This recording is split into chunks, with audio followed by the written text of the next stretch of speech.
इस बीच शक्ति पंप के अंदर आज भी काफी अच्छा मोमेंटम बना हुआ है और करीब 5% ऊपर आके ट्रेड कर रहा है। 201 का स्तर है। लगातार हमने देखा है कि जो पंप से जुड़ी हुई कंपनीज हैं उन सब के अंदर काफी स्ट्रांग मोमेंटम है।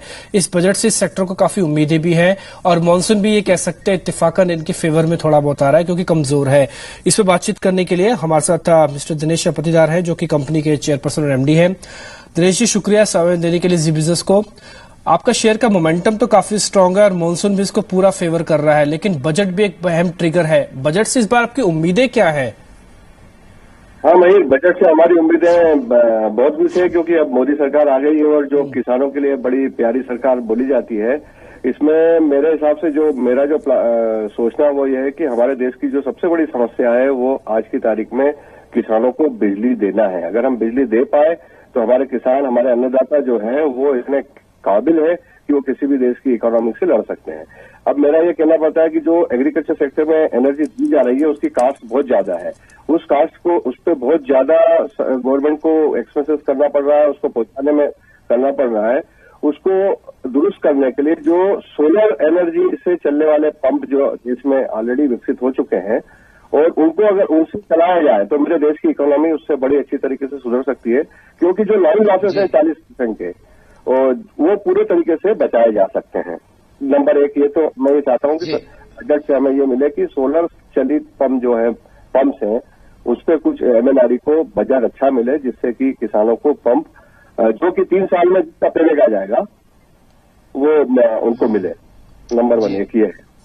दिनेश जी, स्पेसिफिक एक तो टैक्सेशन को लेकर और दूसरा जो एक टैक्स हॉलीडे इनफैक्ट एक्सटेंड किया गया था कुछ एक एसईजेड वगैरह को, उन सब को लेकर आपकी क्या डिमांड है इस बजट में स्पेसिफिकली? हाँ जी, टैक्सेशन को लेकर ये है कि एसईजेड में जो मेट लगा दिया था बीच में सरकार ने, उसको हटाना चाहिए क्योंकि वो एक कमिटमेंट सरकार का था कि वो इनकम टैक्स की छूट वहां मिलेगी। और वैसे भी एसईजेड आज की तारीख में वर्केबल स्थिति में नहीं है क्योंकि सारे बेनिफिट जो स्पेशल इकोनॉमिक जोन में मिलते हैं वो बेनिफिट सब आज की तारीख में डीटीए इंडस्ट्री को भी मिलते हैं। तो उससे वहां जाके अंदर जाके फैक्ट्री में अलग प्रोडक्शन करना इकोनॉमिकली भी ठीक नहीं होता है और वायबल भी नहीं होता है।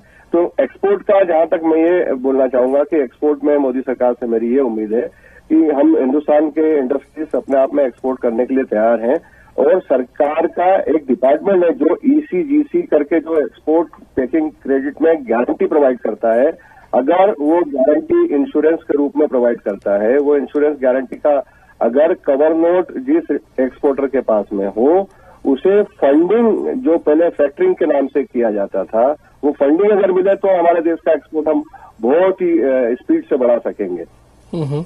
दिनेश जी, मैं एक और चीज जानना चाहता हूँ, अभी एक्सपेंशन के लिए दिक्कत कहाँ पे आ रही है कि एक्सपेंशन ठीक रेगुलर हो रहा है जितनी आपको उम्मीद थी? इसके लिए सरकार आपकी क्या हेल्प कर सकती है? बिल्कुल बात है, क्योंकि एक्सपांशन के लिए पिछली सरकारों ने हमारे पास पैसा छोड़ा नहीं, क्योंकि जो इनकम टैक्स में जो पहले जो हमको डेप्रिसिएशन की वजह से हमारी बैलेंस शीट में एक फंड मिला करता था जिसको हम री इन्वेस्टमेंट करते थे, जिससे लगातार रोजगार डेवलप होता था। आज हमारे पास वो मेरिट होने के कारण वो पैसा बैलेंस शीट में बचता नहीं है। बैलेंस शीट में अगर पैसा बचता नहीं है तो री इन्वेस्टमेंट करने के लिए हमारे पास हमारे बैंकर या हमारे जो इन्वेस्टर है वो हमेशा सोचते हैं कि इस कंपनी में पैसा नहीं है तो कैसे री इन्वेस्ट करें। पहले क्या था कि हम मेट की वजह से जो डेप्रिसिएशन का पैसा होता था उसको हम री इन्वेस्टमेंट करते थे, उससे रोजगार मिलता था, रोजगार बढ़ता था और इंडस्ट्री के पास पैसा आता था।